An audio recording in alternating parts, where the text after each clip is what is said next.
I do believe that ACEGID was a necessity for a continent, for countries in Africa that did not rely on themselves to address their local health challenges. ACEGID arose as a necessity and arose as a platform to fill that void that I just described. And ACEGID is a vision. A vision that I would say probably, maybe at the time, from childhood, probably at a childhood it wasn't the way it is manifested today. But I know that as a kid, I did really had a terrible bout of malaria when I was 8 years. And I remember it was really bad. That I remember asking my mom at the time that, why am I this ill? Why am I this sick? And why is it that there's no cure for this malaria disease that is making me this sick? And my mom told me she doesn't know. And I remember vividly telling her that when I grow up, if this disease was still on, I was going to find a cure for it. That was really what drove me and what drove my education. Because I graduated from high school with flying colors, was A+ student in all subjects. A lot of people at the time thought I was going to be a medical student because I was a straight medical student. But I stunned everybody by telling them that I wasn't going to go to medical school, but I was going to read biochemistry. And that was a shock for everyone. And why did I go to read biochemistry at the time? Because a young guy, I used to read quite a lot. I used to read police series, I used to read spy series. I used to read, I was an avid reader. But then I got to read about Watson and Crick, who discovered the DNA molecule. And in reading about them, I was reading about the potential of the DNA, the role of the DNA in life. And I read at the time, as a high school student, how powerful that molecule could be. And that the molecule of the DNA was, that DNA molecule was the key of life. Reading that, I understood that anything that had DNA lives, and anything that does not have DNA does not live. So, and that's where I got my inspiration. Understanding that, a molecule could be that powerful. A molecule could hold the key of life. A molecule could be responsible for the diversity that we observe in nature. That for me was just too powerful a molecule to ignore. And because they were two biochemists, for me it was like, right? So biochemists discovering this molecule means that the biochemists actually could hold the keys to life. And I went to that with the mindset that I was going to use knowledge of studying DNA to be like Watson and Crick to actually resolve the issue of malaria. That is, using my knowledge of DNA to actually solve that problem. So that's really what drove my education. And then when I really went into understanding the value of DNA, I went to do molecular biology, I went to Harvard. But, it was all about using that to address the malaria problem. Of course, I did a lot of research in malaria in the early part of my career. Try to understand really the biology of the malaria parasite, try to understand how the malaria parasite responds to drugs, how the malaria parasite does not respond to drugs, the reasons why, understanding the biology, and also use that understanding to develop the countermeasures. That was really what I was, I spent the early phase of my career to work on. But then also at some point you realize that there's a need to prioritize. At some point in my career in 2007, I realized that, there were diseases that were more damaging, that were more, that had more burden on the continent, that were completely ignored. And that's how I started thinking about how do I use my knowledge and the skills that I've acquired over the years for to address those problems. And how do you then apply it in a context where there's no knowledge, where there's no skill? And we were some of those first set of people pioneering the whole idea of genomics, that is actually going from studying one genes to study, the entirety of the genomes, or study of the genetic makeup of organisms, and see how you could use that to study organisms and develop countermeasures. But then you realize at the time that there was a huge divide between the advances in science and technology in the global north, in the West where I was more or less based, and in Africa where there was no knowledge, no skill, and nothing happening. And we realized that, at that point, the divide in science development was going to be wider and wider if nothing was being done. And at that point, I really started thinking about creating a platform. And we created a platform called the African Center of Excellence for Genomics of Infectious Disease. It came as a result of an opportunity when the World Bank actually made a call for African institutions, to apply for centers of excellence for education and research. So that's where we set up that platform, created that name, and then eventually brought ACEGID to life.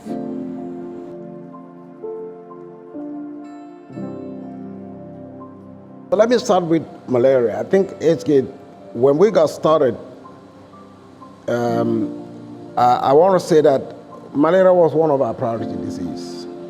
But then we got competing interests. So as we set up ACEGID, we have a huge problem, which was the Ebola outbreak in West Africa. So there was no way we could have ignored that disease that threatened to actually wipe the African population and focus solely on malaria. So what we did was actually to actually just turn our focus from malaria to Ebola, for instance. And we use our approach, we use knowledge, we use skills, we use technologies, to change the way epidemic used to be addressed on the African continent and in the world. And let me just break it down to you. Prior to the Ebola outbreak, or prior to the existence of a platform like ACEGID, when Africa used to experience epidemics, expert, in quote, used to be called from the global north to come to Africa and tell Africans how to do it or respond to those epidemics in their own environment. That was the norm. But when when we set up ACEGID and we got the first epidemic and the largest ever of Ebola in West Africa, we did a lot of things that were unprecedented. We showed the world how you could bring knowledge, skills, and technology and tools of genomics to address an epidemic in a way that was never done before. The first thing we did was to do what we call real-time genomic sequencing. That is, using the knowledge of genome sequencing to understand the nature of the virus that was circulating. That was the very first time that kind of approach was used in the midst of an outbreak or an epidemic. Why were we doing that? We're doing it because understanding the nature of the virus will help you to design the countermeasures, drugs, vaccine, diagnostics. So we did that very first way of, we brought in real-time genomic epidemiology. Then we did something, the second thing that we did that was unprecedented was the fact that we pioneered what we call open data access and open data sharing, which means that when we sequenced the first 99 genomes of Ebola in West Africa during that outbreak, we did not use it to publish papers because we're looking for fame. We didn't use those data actually to quickly go on and then claim that we did something, but we made it available to the international research community. For those that were interested in developing vaccine, told them that these are information that can facilitate, accelerate vaccine development. For those interested in therapeutics, we told them these are data that you need to accelerate, therapeutic development. And those interested in diagnostics, they said these are information that can accelerate diagnostic development. We were doing this because we're primarily more concerned about lives in Africa. We're primarily more concerned about protecting the life in Africa. but we were also innovating in that process. That was the first thing we did. The third thing we did that was unprecedented was the fact that, at that time, and around June 16, 2014, we realized that one particular strain or one particular variant of the virus, or the Ebola virus, in Sierra Leone actually was becoming much more transmissible than others. Then the question was, what was responsible for the increased transmissibility of this virus compared to others? We studied that virus in detail because we had the ability to sequence and study the virus. And we realized that they have some mutations that gave that virus an advantage to transmit faster than others. That was the discovery of the concept of variants of concern that you will hear the word used in 2020 or 2021 during the COVID-19 outbreak. That was the third thing that we did. The fourth thing that we did that was, again, unprecedented, we showed the value of what we call translational genomics. That is going from generating genome sequence, that is understanding the genetic structure of the virus, to create the first rapid diagnostic test that was approved by the World Health Organization and then the US FDA under emergency use authorization. That is, you are going from a test, because PCR was a standard at the time, where it takes about 72 to 96 hours to perform one test because of backlogs of samples. People that had malaria, for instance, could go to the clinic and get infected and take it back home. But we went from tests that were 92 hours or 96 hours to create a test that could give you a result in 10 minutes. That was transformation. That was the first time, again, during an epidemic, where you see a group of scientists going from just knowing the structure of the DNA to create a diagnostics and introducing a diagnostic that is done within 10 minutes. That was a major game changer to flatten and contain that epidemic. And that is a reason, for instance, why you could see a copy of that model in 2020, 2021, where the world actually go from genome sequences to create vaccines for COVID. So we set up those models. But the fifth thing we did was, again, to go on, and then it's like building a fly while you are flying, building an aircraft while you're flying, because we were training people how to use the tools and then the technologies and things that we were doing in the midst of an outbreak, and using and then training them to respond as well. So, and you can see that, all of those ingredients that we set up, real-time genomic sequencing, open data sharing, discovery of variants of concern, translational genomics, capacity building during an outbreak, is what the world used in 2021 to respond to the COVID-19 pandemic. So I'm saying this to just say that, look, we sought to address the malaria problem, but we had a competing disease coming in, and we have to actually reshift our priority. And that, I would say, that is really what makes ACEGID very different from other organizations, because we have the agility that many other organizations don't have, because we are very flexible. We have the capacity to address so many things, and we have the capacity to address so many things at the same time. So again, just to put it to you, is the fact that, yes, we did COVID, but then malaria wasn't left. We still worked on malaria. We still continue to do work on malaria. We came up with a lot of findings to know the situation of drug-resistant malaria in Nigeria, to understand the dynamics of malaria transmission in Nigeria, to understand what are actually responsible for the fact that some molecules are not responding to drugs in Nigeria. So we made a lot of those discoveries, and then they had a lot of those papers, were published. I'm certain that you're very much aware of that, because I think those that did those work at the time were probably your colleagues. So, and then you're probably familiar with all of those findings. I'm not sure, but we'll say Ebola was a blessing to ACEGID. I think Ebola just created an opportunity to ACEGID to demonstrate what it's capable of doing. So really, I think we never wished to have Ebola, and nobody wishes to have such an epidemic. So I don't think that we ever wish to have it, but I think it just came in, and then it's also provided an opportunity for ACEGID to demonstrate to the world what critical thinking, innovation, and creativity can do. And that we're happy that actually we brought to the world a system, that enables the world, and now everywhere in the world, everywhere else, to respond to local epidemic and to respond to pandemics.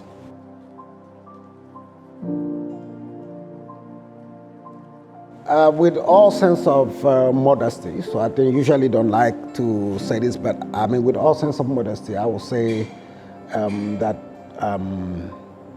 the platform that ACEGID is the most advanced genomic platform in Africa, and it's one of the most advanced genomic platforms in the world. With all sense of modesty, I'm not saying this to boast, but I'm saying this based on what colleagues across the globe tell us. So, and as such, I think we do have the most advanced platforms in terms of research. We talk about genomic sequencing, in terms of immunology, in terms of bioinformatics, for instance. So we have, I will say with all sense of modesty, the most advanced platform, because we intentionally invest in getting those platforms. We also use them to advance science in a way that has not been done before. You will see Africa at the moment being a place where, when there are issues related to health, we've transformed the way Africans were perceived, for instance, when it comes to health research. We've changed the narrative in the sense that Africans now are given their due respect, and Africans are giving, they've taken the leadership position that was expected of them. Over 2,000 years ago, we failed to do that. But in less than 5 years of existence of ACEGID, we basically changed the narrative completely. The narrative of Africa science and research used to be from the global north. But then when we started ACEGID, we changed the tempo. We started telling the stories of science in Africa from Africa, done by Africans, and then in collaboration with colleagues, obviously. So I think that is really something that we brought in the landscape that never existed before. And we could only do that because we have not only the skills, we got the knowledge, but we also have the infrastructure to do that. And I think with all sense of modesty, I think ACEGID is one of the most advanced genomic platforms in the world, and that's the reason why we're leading.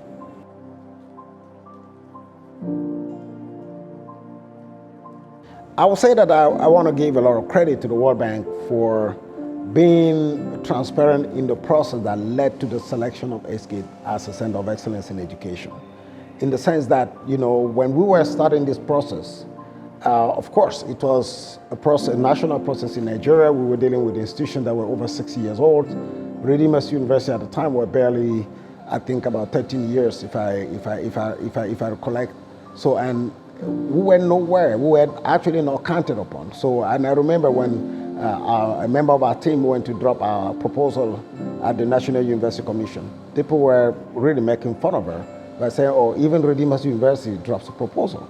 So I think, but because of the rigorous, transparent process, we went from an institution that nobody knew, an institution that people were mocking, to be that institution in the whole of the West African region that was scored the highest, ahead of the premier university in Nigeria, all of the premier universities in Nigeria, around all of the premier universities in West Africa.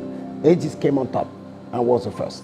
So that process of transparency, and where merit actually takes over politics, surpasses politics, gave that opportunity to not only Nigeria, to Africa and the world, to see that, there is a small institution somewhere that has the ability to innovate, to create, and actually to change the way, we think, to change the way we process things, and to change the way we do things.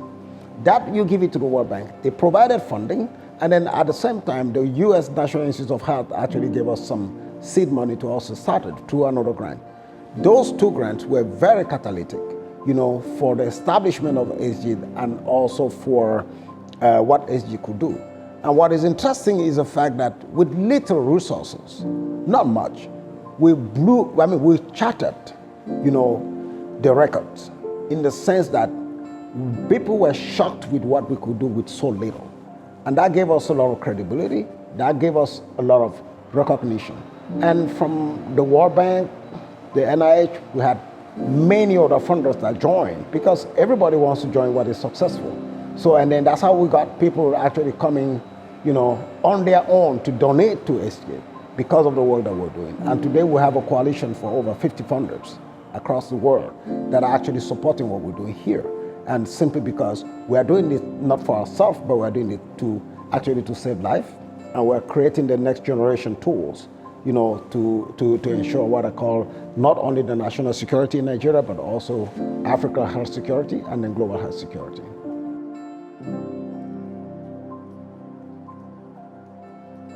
I think I will respond to that by saying that all of the research that ACEGID does, the difference between the research in ACEGID and what you see elsewhere is that the research in ACEGID are geared toward shaping interventions, shaping policies in many ways.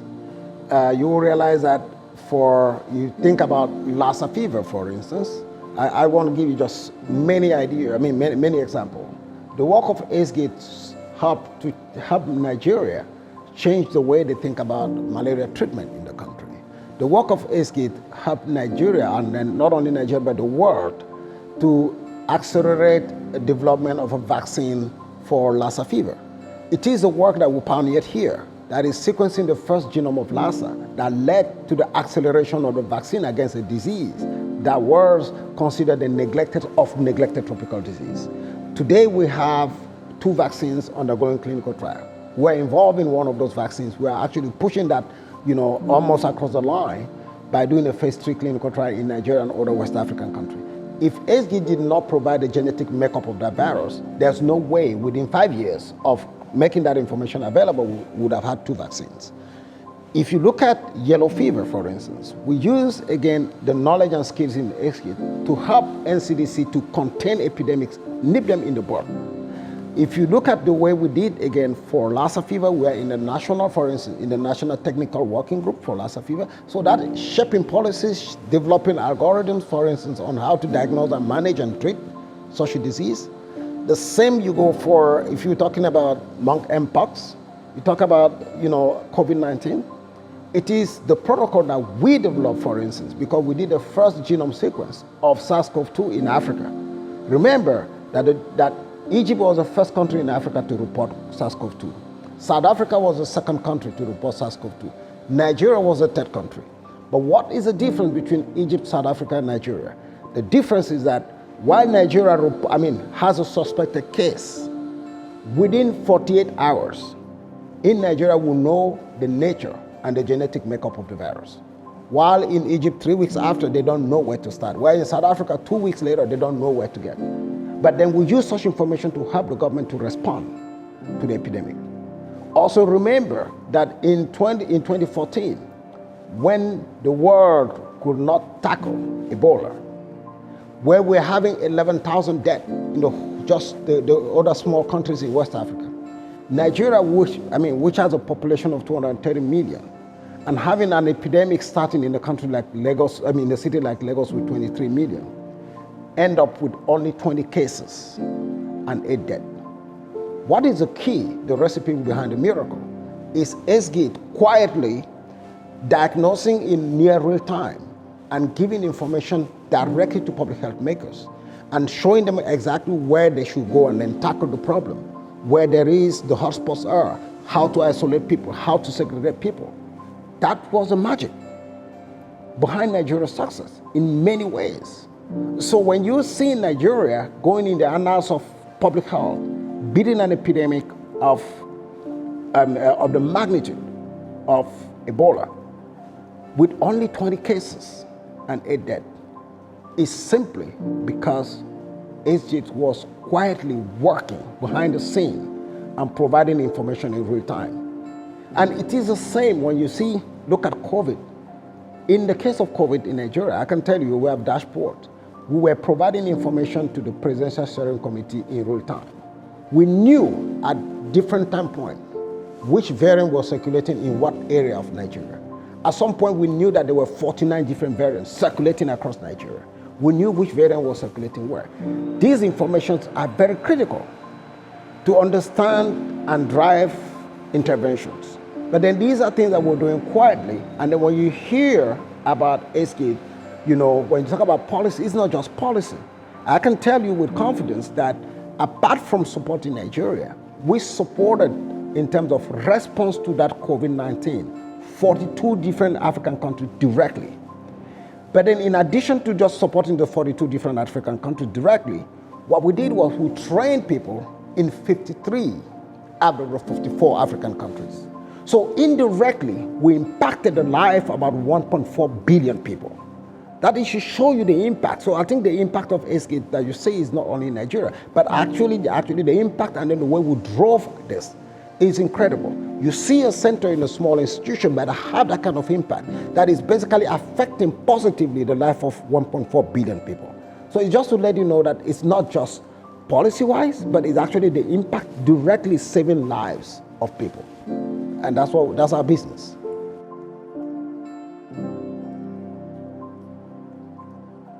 As an organization, the reason why people love us and the reason why funders love us is because we seem to have a toolkit solution for every case scenario. Let me put it to you this way. We've trained over 2,000 scientists and researchers across Africa, and this in 53 of the 54 African countries. The only country that we have not trained is Eritrea. And we are really working hard to make sure that we have a footprint and impact in that country so that we can be 100%. Now, we have different models of training. We have physical training. And I can tell you that we've brought people from at least 48 African countries in this lab. The other countries, we've gone to countries to support them in their own environment. The other training that we'll provide remote training, in some people that need mentoring and assistance. We also kind of provide short-term trainings for people that want some specific skills. We provide master's degree training programs. We have, for long-term training programs, we have PhD programs, right? So, and that's the reason why every year at Redeemers University, you will see a few foreign students graduating from the school because they all virtually come from here, 99% of them. And that's what we do. So we have a variety of trainings, depending on the needs, and then depending on what we could do to actually support whatever institution requires or need the support.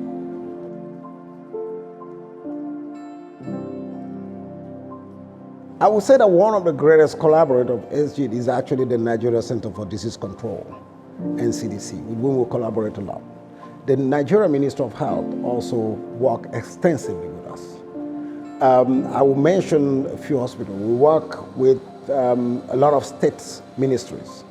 And I will say that during COVID, for instance, we were responding to many states around, across Nigeria. We were getting samples coming from all over to support them. We work with hospitals like the General Hospital in Ikorodu in Lagos, for instance, where we have a base, we have a lab and a station there. We work with the Iro Specialty Teaching Hospital in Edo State, where we have a lab built up. We also have what I call Federal Medical Center, where we also have a lab built up. Alex Federal Teaching Hospital, Alex Ekweme Federal Teaching Hospital in Abakaliki, we also have a lab built up. So, but then apart from those hospitals, we also really going beyond just working. We also have MOU with several state ministries of health. But apart from that, we actually do intervention directly in some communities. That is the most remote communities. I'll give you an instance. We have a clinic. We built up a state-of-the-art facility. And I believe it's probably one of the most advanced hospitals in Nigeria, but it's nowhere near a big city. It's in the middle of nowhere. That is in the village in Ebonyi State. A village that had no water, a village that had no school, a village that had no road, a village that had no hospital.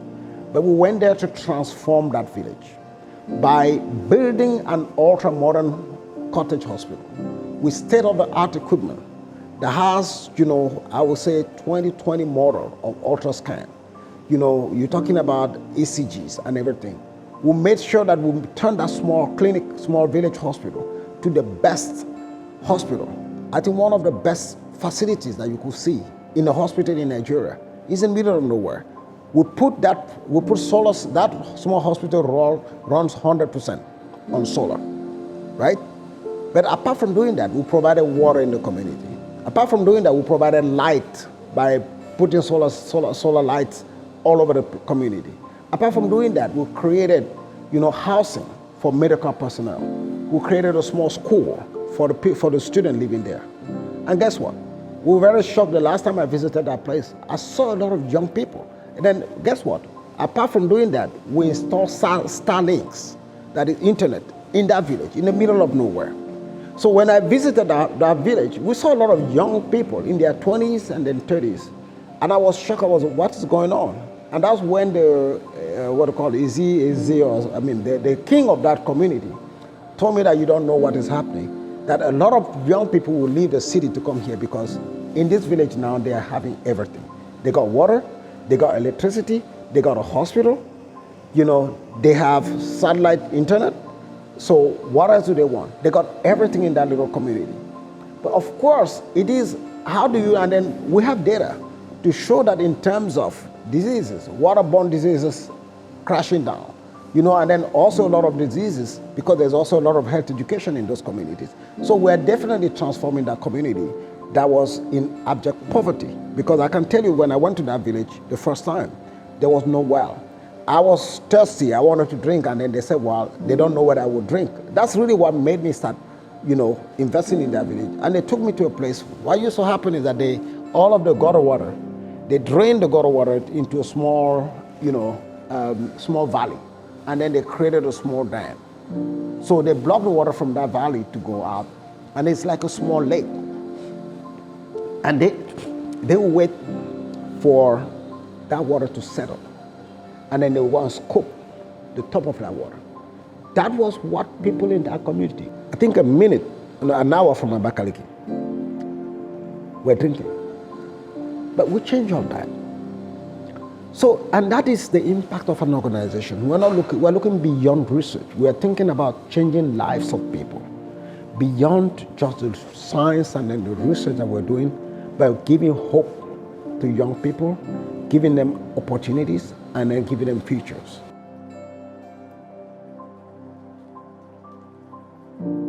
I think the most rewarding thing for me is training the next generation, seeing them excel, but then also seeing that the work that we do has direct impact in saving lives, transforming life, and giving hope to some hopeless generation. And I think for me that's the most important thing, is actually to show that for once you see an organization in Africa that is doing education research, not for the purpose of publishing papers, but changing the way, first of all, the perception of Africans in science, changing the narrative, but also empowering young Africans to do things the way was never done before. But then ultimately using the output of the research and then the science and then whatever the science is doing, or the center is doing, to actually transform life and then to change life, to save lives. So I think for me that's the most rewarding thing. And the fact that we've been able to achieve this in 10 years, I think for me is incredible. I have to say that I think it's a grace of God, and then it's also the commitment and the hard work of the young people working in this organization, having strong belief in themselves, in their ability to what they can do, and then also seeing them performing beyond, expectation. And that for me, it's really rewarding to see that wherever they've gone or wherever they are shining. I think it is clear, through those examples of the alumni and for people who graduated from here or being stars all over the world, is a true testament to the fact that, this organization, has really empowered them to a level where, they can be very confident wherever they are.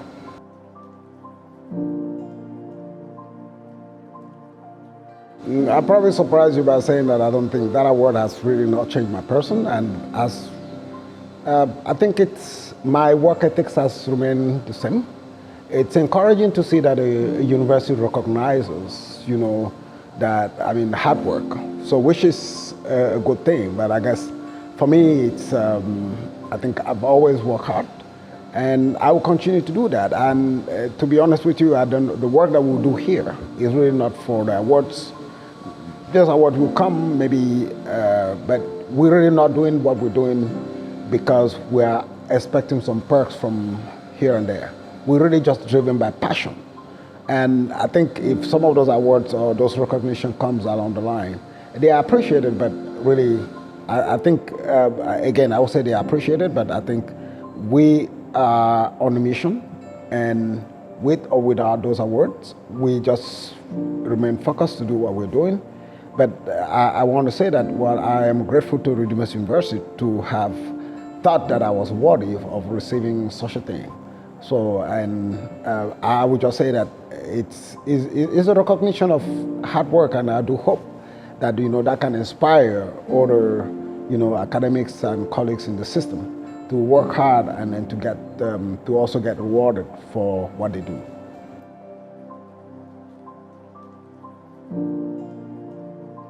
I mean, that should be the vision, and that for me has always been my thinking. And I do hope that the university can set policies that will spur people to think about establishing centers, establishing institutes.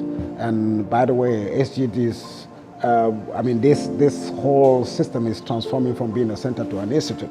So I think you'll be hearing that announcement soon. So we are becoming an institute because there are now so many centers within the environment where we are. Then we recently just got awarded the International Center of Excellence for Malaria Research, ISMR, by the U.S. National Institute of Health. There's a Center for Zoonotic Research and One Health.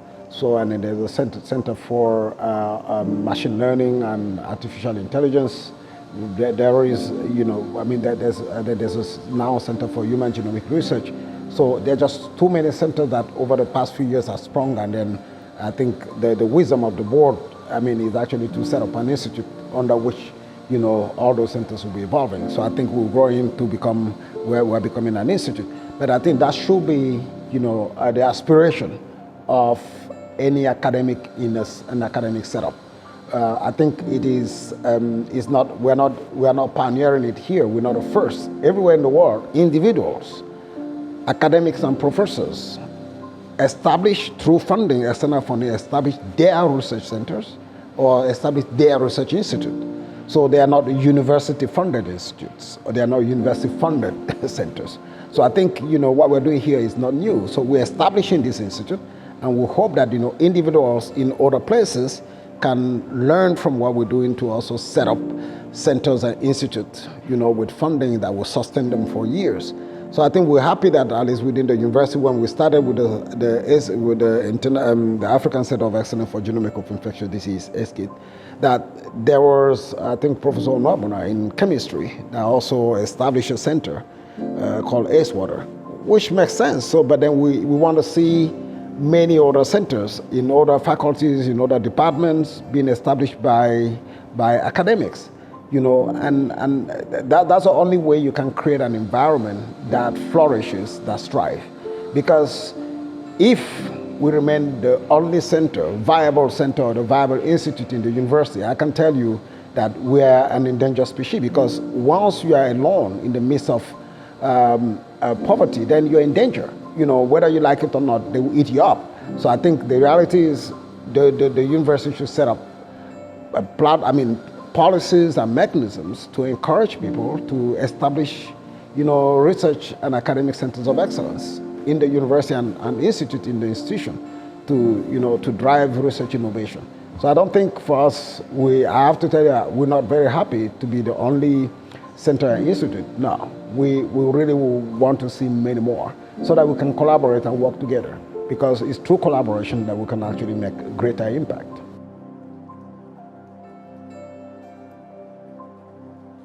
I do think that the future is pretty bright for ACEGID. I would say that at this moment, we are in a very, I think our trajectory is, we're in a very unique trajectory in the sense that we are transforming from a center to an institute. We have had several centers established within the past 10 years. The two most recent ones are the International Center of Excellence for Research for Malaria Research, and then the establishment of the Human Genome Research Center. So, and then for us, we are taking on onto a new, I would say, new challenge.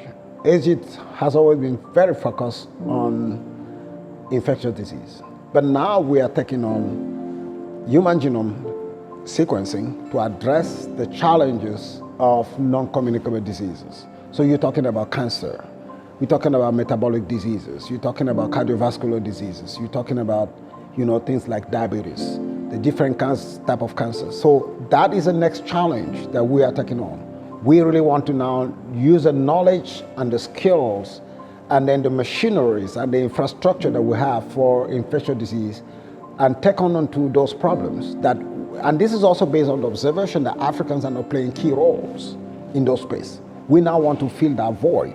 And in order to do that, we had with some philanthropists, established now an international center for human genomic research.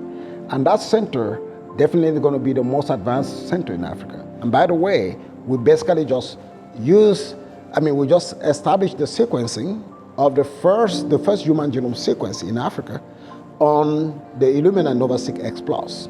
And that again, pioneering, breaking new ground and creating, something new. But why are we doing that? Why are we using those genome sequences? We really want to use them to create the next generation diagnostics, vaccines, and therapies. So that's what the future is, where we'll be able to work on addressing issues related to infectious disease, but then also start working in addressing the issues of non-communicable disease in a unique way, that is in a translational way. When I mean translational way, it means that we are basically just going to describe observation. We're going from, that's what we've done before. That is not only understanding the biology, but also creating tools like diagnostics, vaccines, and then therapies, developing countermeasures. And that's the only way Africa, as a continent, can, break away from the cycle of dependence and vulnerability. We really want to have an Africa that is independent scientifically, an Africa that is less vulnerable because of the reliance and over-reliance and dependence from the West. So we basically are creating a system, through the next phase of ACEGID, we're going to be using science to address two problems for the African continent. One is access. The second one is equity. So therefore, ACEGID will use science to enable Africa to have access to diagnostics, access to drugs, access to vaccine. And the second thing is creating what I call equity. So which means that by doing that, Africans will be respected. There will be equity in the way we're actually looking at issues. We have a place at the table. We have a place at the position where we make decisions, and then we'll be able to drive, what I call the agenda. And we want to take advantage of the African biodiversity, both natural and human, to actually drive that agenda. That is what Africa needs to do. We've failed this for 2024 years, and that should stop. Because the God that created us was not stupid. God created Africa with a lot of mineral resources. God created Africa with a very powerful biodiversity. As part of the African biodiversity, you're going to see viruses, you're going to see, bacteria and pathogens, you're going to see parasites. But then the African human genome is the most diverse in the world, hold the key to many diseases. But then we've really never sat down and exploited it. So, and I think it's high time to Africa to take the rightful place. We're not usurping anybody's. We're taking, it's our rightful place in the community of nations, actually to use science to drive innovation and then become an exporter of knowledge, creator of knowledge, than to be those people that are always receiving knowledge and absorbing knowledge. So we start also contributing to global health, and then global health security. That is really the vision behind ACEGID. And we want to be that rally point that will actually just transform the way Africa does things and then really take ownership and then lead the world in the way that wasn't done before.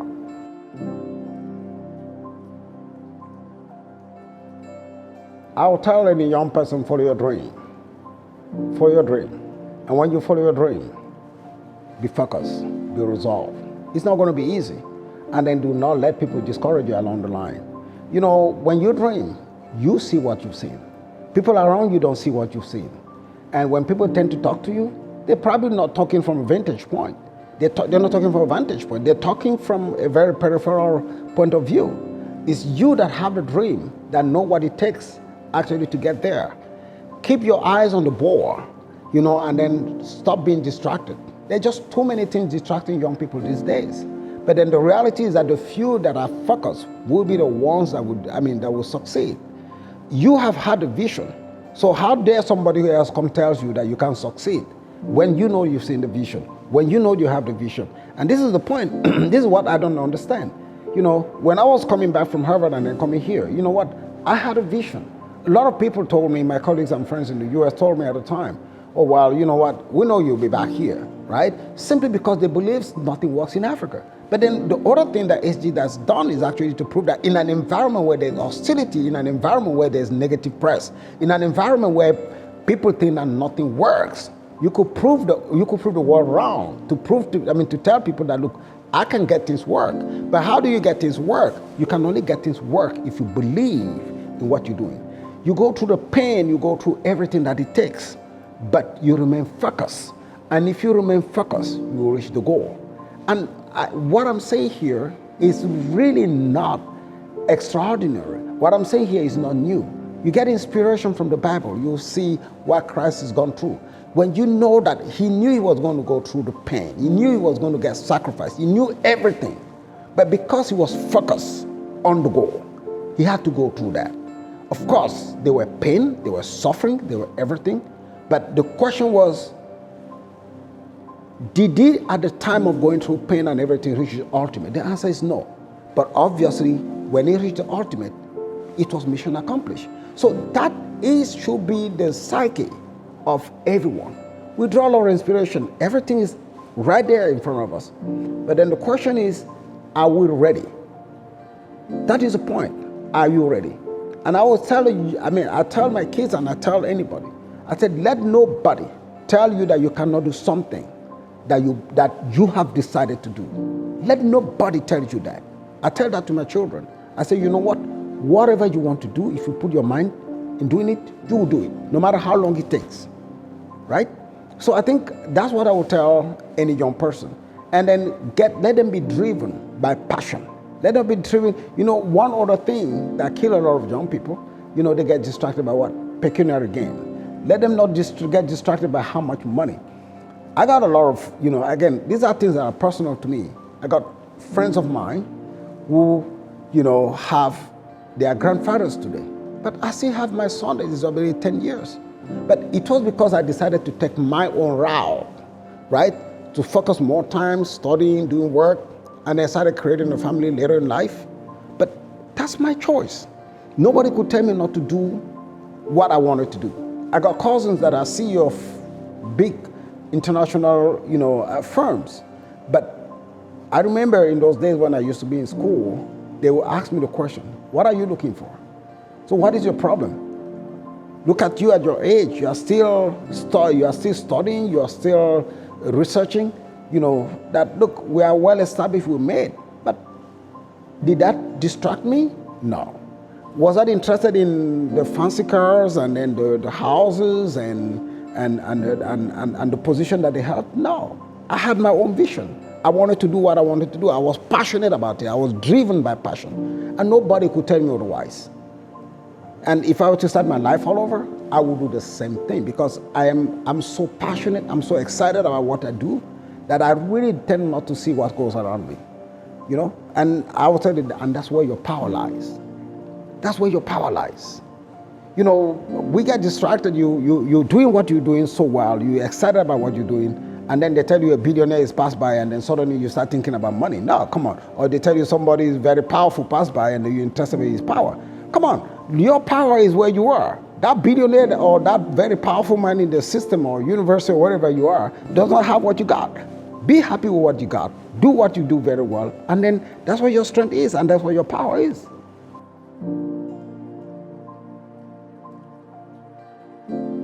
I do.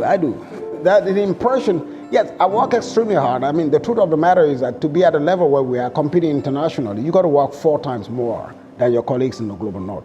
But notwithstanding, you still have to create a time for the family. You may not have the exact right balance that you need, but you get some time. You need to create a time for the family. It's important. And then I do relax when I have the opportunity. That's the truth of the matter. I play golf, so when I have the opportunity, I do. And people may not, probably may be surprised. I relax a lot by reading. Reading stuff that have nothing to do with science, right? So reading some very, great articles about what people do, about what happened. There's some very great stuff to read out there. When you read about some young people, some people in some rural communities, how they build the dam and everything. I've learned a lot through those things. I get fun. That's how I relax, trying to understand what other people do. And then I read, and I think I find it fascinating how people can be creative. So I think I do relax through those kind of stuff.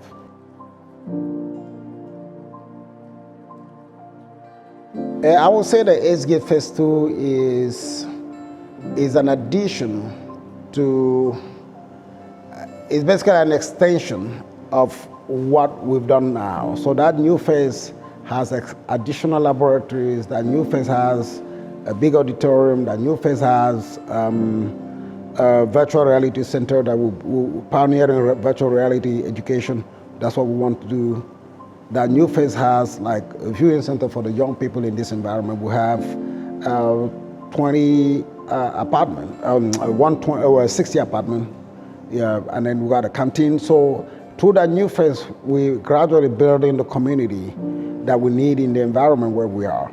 So I think that is just Phase 2. There's a Phase 3, there's a Phase 4, there's a Phase 5. But we believe that, gradually we're going to build that ecosystem, that really want to bring people together from different backgrounds, from different academic background and then scientific background, to really come and create a community of thinkers and community of innovators and community of people that think alike, to use science to drive not only innovation but actually to make societal impact, in a way that we can all have fulfillment, in changing lives than to center things around ourselves.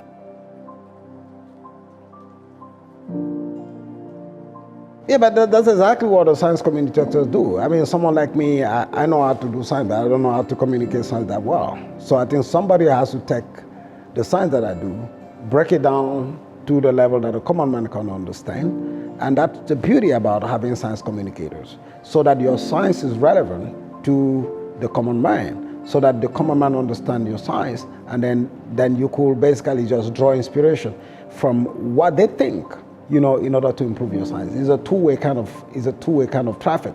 It's not about you telling the common man what to do, but also trying to understand from the common man's standpoint what is really relevant directly in his own life. And then that's how it should be driven. That's how your science and your innovation should be driven.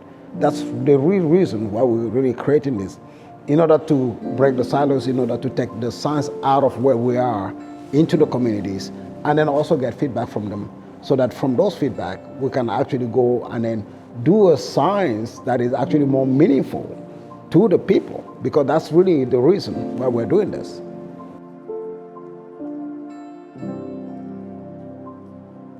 I think I would tell the graduating class that they should go and change the world. How do they go and change the world? Is by believing in themselves. They should dream, and they should dream big, and they should follow their dreams, and they should actually just go on there and then be those agents that can change the world. How do they change the world? I will say that they can only change the world by taking one little problem at a time in their immediate environment and try to address it.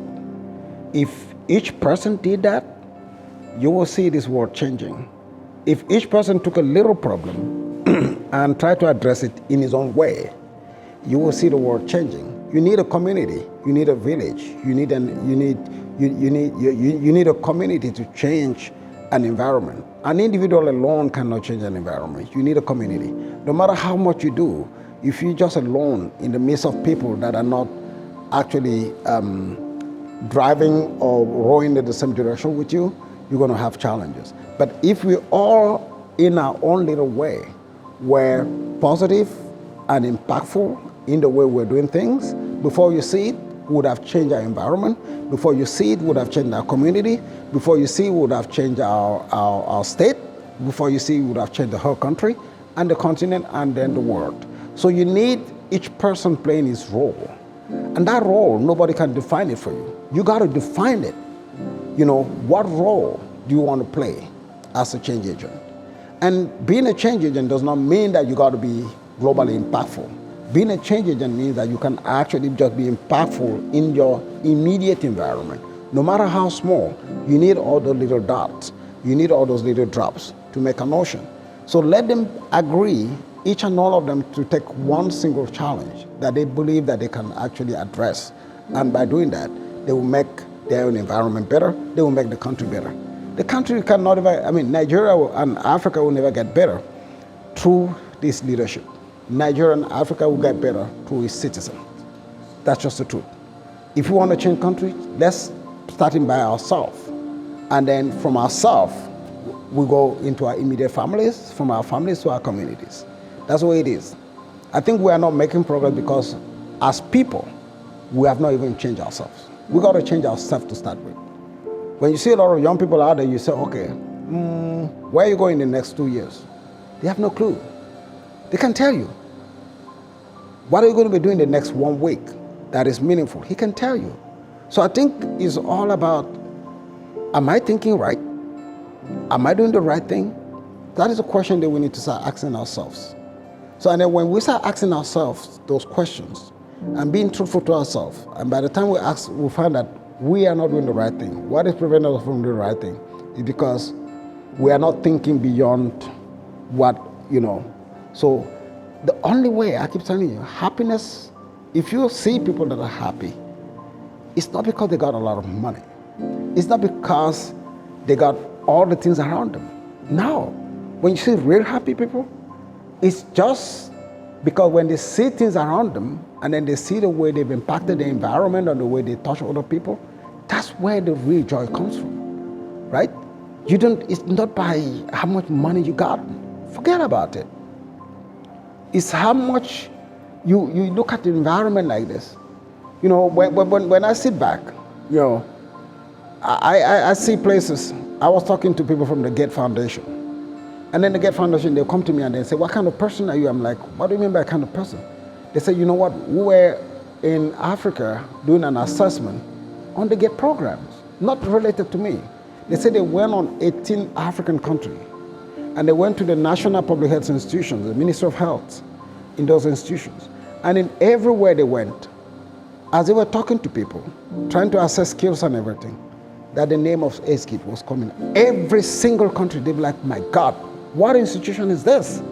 So, does that make me happy? Yes. So, do I need to be a billionaire to have done that kind of thing? No. So, and do I get satisfaction? Yes. Do I feel fulfilled with those kind of things? Yes.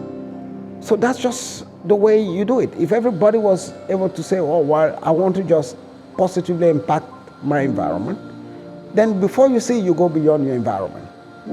You would have impacted a community, a country, and a continent, and the globe. So you should be mission-driven. If everybody is mission-driven, so it's not about how much you earn and everything. That's what you got to tell them. Let them go and change the world. But they cannot change the world by just be global leaders. They can start by changing the environment.